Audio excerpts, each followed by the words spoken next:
মই ঋষিৰাজ হাজৰিকাক ধন্যবাদ জনাইছো। আপোনালোকে মোৰ লগতে কওক, ঋষিৰাজ হাজৰিকা, ঋষিৰাজ হাজৰিকা।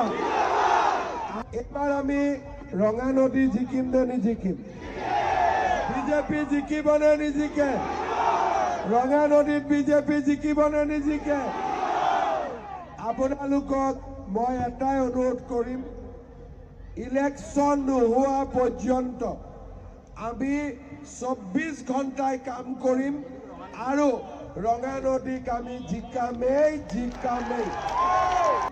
ইমান ৰাইজ আপোনালোকে ইয়াত উপস্থিত থাকি আমাক যি সহযোগিতা কৰিলে তাৰ বাবে মই ধন্যবাদ জনাইছো।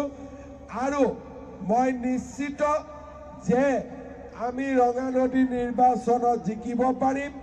আৰু আজিৰ এই সভাখনৰ সুন্দৰ ব্যৱস্থাৰ বাবে মই ঋষিৰাজ হাজৰিকাক ধন্যবাদ আৰু অভিনন্দন জনাইছো।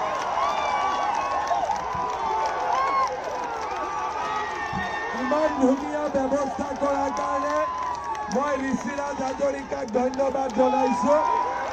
আপোনালোকে মোৰ লগতে কওক, ঋষিৰাজ হাজৰিকা, ঋষিৰাজ হাজৰিকা।